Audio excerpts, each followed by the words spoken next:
Ninth के पिछले class में रशियन रिवॉल्यूशन को पढ़ाते समय फेब्रुअरी रिवॉल्यूशन के बारे में बताई थी कि फेब्रुअरी रिवॉल्यूशन किस प्रकार हुआ और उसके बाद क्या सब परिवर्तन है। रशिया में 1917 में ही अक्टूबर रिवॉल्यूशन हुआ। आज अक्टूबर रिवॉल्यूशन के बारे में बताएंगे। फेब्रुअरी रिवॉल्यूशन के बाद एक प्रोविजनल गवर्नमेंट रशिया में बनाई गई, जिसका प्राइम मिनिस्टर जिस गवर्नमेंट का जो है केरेंस्की नाम का व्यक्ति था। ये भी बताए थे कि किस तरह बोल्शेविक पार्टी का जैसे जैसे प्रभाव बढ़ता गया, प्राइम मिनिस्टर केरेंस्की को जो है सो डर सताने लगा और उस डर के सताने के कारण जुलाई में जब बोल्शेविक पार्टी एक मैसिव डिमॉन्स्ट्रेशन को ऑर्गेनाइज करने की कोशिश कर रही थी, तो गवर्नमेंट ने अपने मिलिट्री फोर्स का यूज करते हुए वो उस पर फायरिंग करवाई। बहुत सारे जो है सो लोगों को मार दिया गया।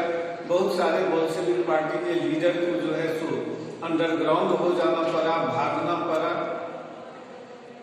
आज जो है सो अक्टूबर रिवॉल्यूशन का इसी पृष्ठभूमि में अक्टूबर रिवॉल्यूशन सितंबर तक आते आते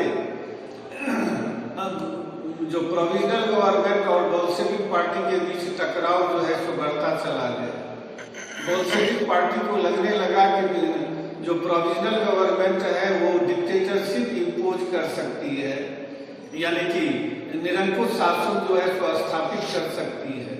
इसीलिए सितंबर 1917 तक लेनिन जो बोल्शेविक पार्टी का लीडर था, वह जो है सो अपने पार्टी के लोगों को जो है सो इस बात के लिए तैयार करना शुरू किया कि एक प्रोविजनल गवर्नमेंट के अगेंस्ट में एक अपराइजिंग किया जाए। अपराइजिंग में रिवॉल्ट, विद्रोह।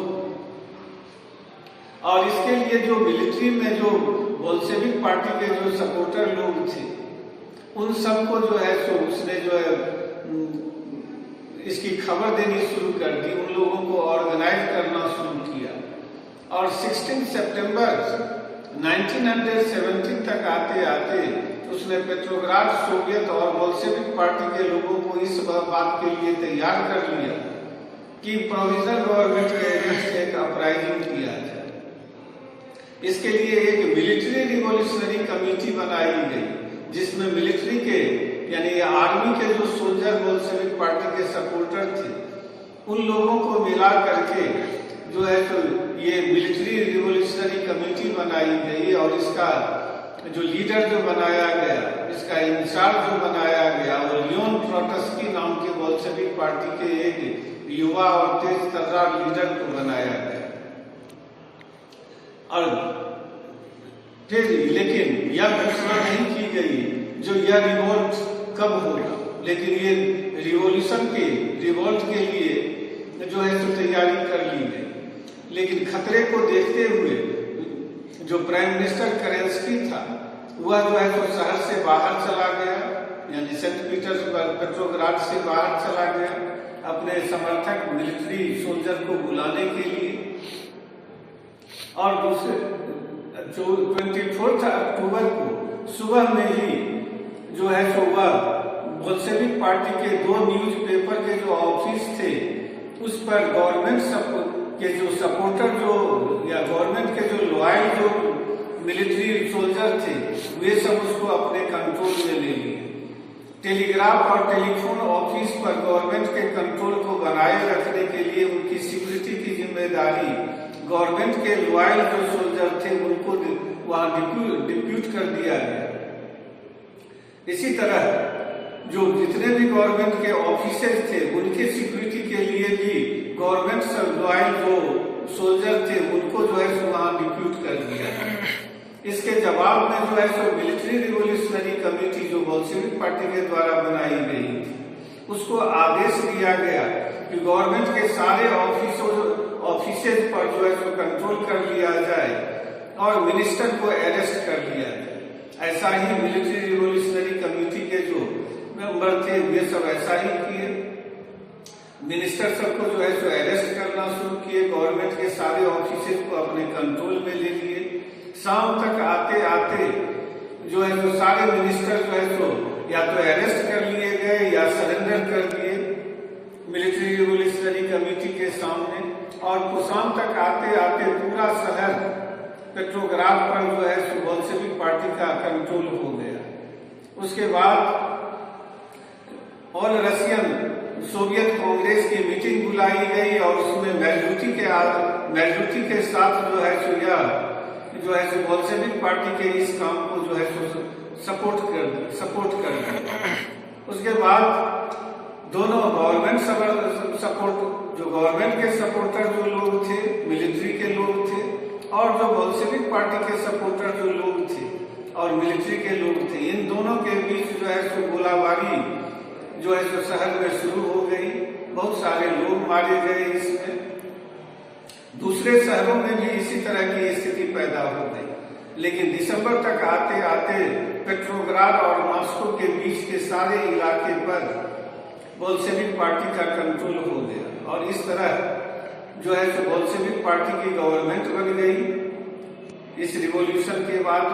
और इसी को कहते हैं बोल्शेविक रिवॉल्यूशन या अक्टूबर रिवॉल्यूशन या सोशलिस्ट रिवॉल्यूशन के नाम से अक्टूबर रिवॉल्यूशन को जानते हैं। अब अक्टूबर के बाद क्या सब परिवर्तन आए, क्या इफेक्ट पड़ा इस अक्टूबर रिवॉल्यूशन के बाद? तो बोल्शेविक पार्टी प्राइवेट प्रॉपर्टी के अगेंस्ट में थी। सारे प्राइवेट प्रॉपर्टी को सारे सोशल इविल्स का जो है सो रूट कॉज मानती थी। इसीलिए प्राइवेट प्रॉपर्टी को एलिमिनेट करने के लिए, उसको खत्म करने के लिए मैक्सिमम जो इंडस्ट्रीज थे और बैंक्स थे उसको नेशनलाइज कर लिया गया, यानी गवर्नमेंट उसको अपने कंट्रोल में ले ली।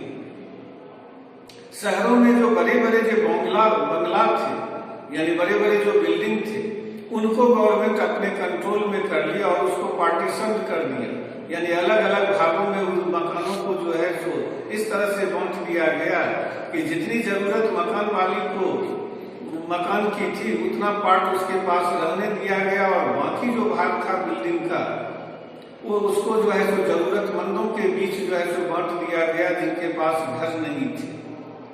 इसके अलावा जो है सो रशियन बोल्शेविक पार्टी का नाम बदल करके रशियन कम्युनिस्ट पार्टी रख दिया गया ताकि लोगों को पता चले कि ये पार्टी जो है सो रशियन कम्युनिस्ट आइडियोलॉजी में विश्वास करती है, उसी हिसाब से यह चेंज लाना चाहती है रशिया में। लोगों को चेंज, इन परिवर्तनों के बारे में लोगों को जानकारी देने के लिए जो मिलिट्री थे, जो ऑफिशियल्स थे, इनका यूनिफॉर्म बदल दिया गया। नए तरह का यूनिफॉर्म जो है सो उन लोगों को दिया गया। एक 1918 में एक ड्रेस कंपटीशन ऑर्गेनाइज किया गया और जिसमें रशियन कैप उसको जो है सो सेलेक्ट किया गया। ये सब परिवर्तन होने के बाद अब जो है सो गवर्नमेंट जो है पूरे रशिया में जो है जो उसके विरोधी लोग थे उसको अपने नियंत्रण में करने के लिए जासूसी संस्था यानी डिटेक्टिव एजेंसी सब की स्थापना की, जिसका नाम पहले चेका था, उसका नाम बदल दिया गया, OGPU रखा गया, फिर NKVD उसका नाम कर दिया गया। ये जितने भी बोल्शेविक गवर्नमेंट के जो विरोधी लोग थे उन पर ये नजर रखती थी और जो भी उसको क्रिटिसाइज करते थे, उसकी बुराई करते थे, ऐसे लोगों को अरेस्ट करके उनको कड़ी सजा दी जाती थी।